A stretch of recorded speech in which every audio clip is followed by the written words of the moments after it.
आए हैं। हमारे जिला के अध्यक्ष जी नसीम साहब हैं और सब भाईजान लोग सब लोग आए हैं और उनको शुभकामना देने आए। पिछले बार एक कांटे की टक्कर हुई थी जिसमें अख्तरुल साहब कुछ मार्जिन से रह गए थे, लेकिन इस बार जो जनता में हुजूम जो दिख रहा है, जो लग रहा है कि बिल्कुल इस बार उन्हें लाखों की वोट से वो जीतेंगे।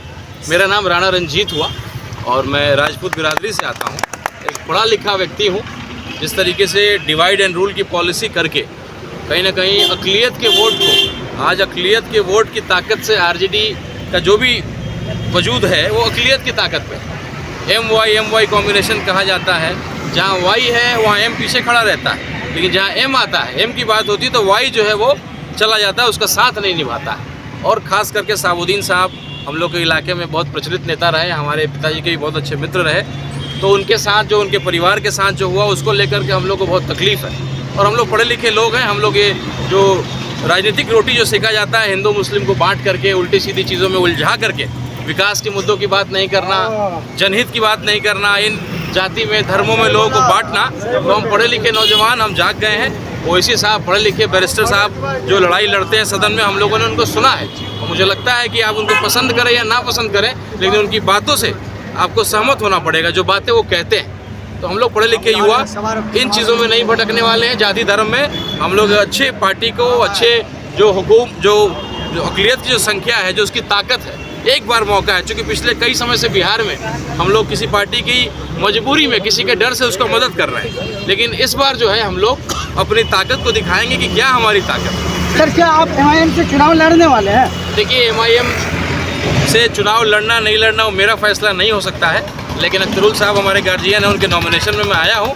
अगर पार्टी ने मुझे मौका दिया तो निश्चित रूप से मैं लड़ूंगा। किशनगंज की धरती पर क्या जो H वोट है वो नीम की तरफ शामिल होंगे, ऐसा लग रहा है? बिल्कुल, अब वो तब्दीली आ रही है। पहले जो है तरह तरह के इल्ज़ाम लगे AIMM पे कि भाई ये किसी पार्टी, किसी संगठन से जुड़ा हुआ ये है।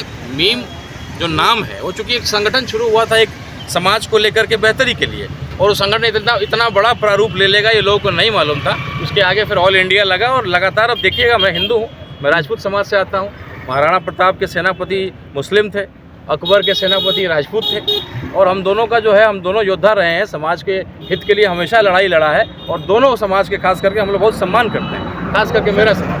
कुछ लोग कह रहे हैं कि ये जो हमारी पार्टी है सिर्फ मुस्लिम की पार्टी है। देखिए, आप जुड़े हैं, बीमारी पुरानी है, इसको थोड़ा लोगों ने जहर जो हम लोग के अंदर भरा है उसको काटते काटते समय लगेगा, लेकिन इंशाल्लाह हम लोग जीतेंगे। इसकी पहल हो गई है। अभी हमारे जैसे लोग भी इस संगठन से जुड़ रहे हैं। हम लोग अपने गार्जियन के जो है आज नॉमिनेशन में उपस्थित हुए हैं। ये बिल्कुल होगा। बीमारी है, पुराना बीमारी है, धीरे धीरे रगड़ना पड़ेगा, लेकिन रगड़ते रगड़ते एक बेहतर बिहार, एक बेहतर हिंदुस्तान हम लोग बनाएंगे। सर, आप यहाँ से कई सौ किलोमीटर दूर है, क्या लगता है यहाँ की हवा से इस बार का रुख साफ नजर आ रहा है कि MIM यहाँ से कामयाब हो रही है? बिल्कुल कामयाब होगी। पिछली बार ये बहुत कम मार्जिन से रह गया था, और अब जो है, जो लोग इल्ज़ाम लगाया करते थे कि बी टीम है, ये है, अब लोगों को समझ में आने लगा है। और कई काम, आप उदाहरण हमेशा ओवैसी साहब के भाई साहब अकरुद्दीन साहब का उदाहरण दिया जाता है, लेकिन कई काम उन्होंने मंदिरों के लिए भी किया है, कई अच्छे काम भी किए हैं, हर समाज के लोगों के लिए किया है, लेकिन उसको लोग नहीं बताता है। क्योंकि यहाँ राजनीतिक रोटी सेकना है, कैसे बांटना है धर्म को। और एक जो पार्टी यहाँ कही जाती है कि अक़लियत की पार्टी है, वो क्यों नहीं गठबंधन करती है? हम लोग तो तैयार रहते हैं गठबंधन के लिए। हमारे प्रदेश अध्यक्ष जी ने बोला था कि भाई हम लोग तो, हमारा दरवाज़ा खुला है, अगर आपको लगता है तो हम आपके साथ गठबंधन भी करने को तैयार हैं। लेकिन वो नहीं चाहती है कि मुस्लिम की आवाज़ बुलंद हो, मुसलमान का जो ताकत है उनको समझ में आए। जिस दिन समझ में आ जाए, बजरंग बली की तरह जो ताकत है मुसलमानों का, उनका एहसास जिस दिन हो गया, उस दिन जो है सब कुछ बदलेगा और आपको जो है आपका हक मिलेगा। चलिए, बहुत सर, कहाँ से आप? सर, आप यहाँ किस लिए आए हैं? एक नई राजनीतिक धारा को मजबूत करने, तो आज न कोई नीति रह गया है, न कोई सिद्धांत रह गया है। जिसकी मर्जी वो जहाँ चल जाए, जहाँ चल जाए। तो हम लोग जो है कि ये जो दिल्ली में जो सरकार बैठी हुई है, और जो तानाशाही का स्वरूप लेके काम कर रही है, उसके खिलाफ एक नई धारा को मजबूत करने के लिए आए हैं और हम लोग इसको मजबूत करेंगे।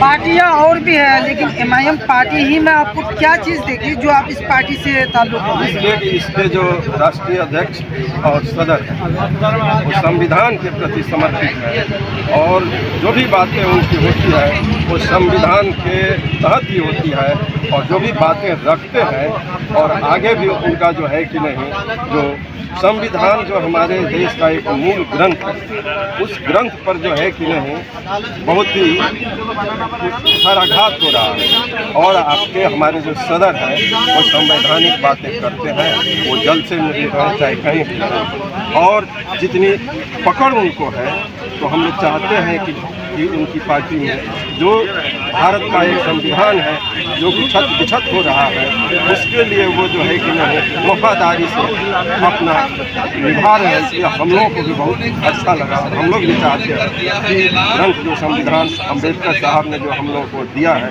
जिस बीजेपी को एक ही पार्टी भगा सकते है जिसका नाम है सर, आपका नाम? सर कांग्रेस भी है। कांग्रेस का ताकत नहीं है भगाने का। कांग्रेस तो बहुत बड़ा ताकत है सर। नहीं, खत्म हो गया। खत्म हो गया है बिल्कुल। इसलिए कांग्रेस अपने प्लेट पर खाना पे लेना चाहते हैं, दूसरे प्लेट पर देखना नहीं चाहते। जिस तरह से एमआईएम दलित पिछड़ों और पिछड़ों का अल्पसंख्यकों का आवाज़ है, दलितों का आवाज़ है। कांग्रेस सिर्फ जो ब्राह्मणों का आवाज़ है। कांग्रेस कहीं का नहीं रहा और ना ही जदयू। यहाँ पर तो आरजेडी का बिहार में खाता भी खुलने वाला नहीं है। यहाँ से अख्तर साहब निकलेंगे जी, बहुत 5+ से वोट निकलेंगे, 5 लाख प्लस लेके आएंगे अख्तरुल साहब। क्या नाम हो आपका? यहाँ पर किशनगंज लोकसभा पर सिर्फ एमआईएम है, खत्म साफ है हर की जुबान, सभी जुबान पर। क्या नाम हो आपका? मेरा नाम महफूज है।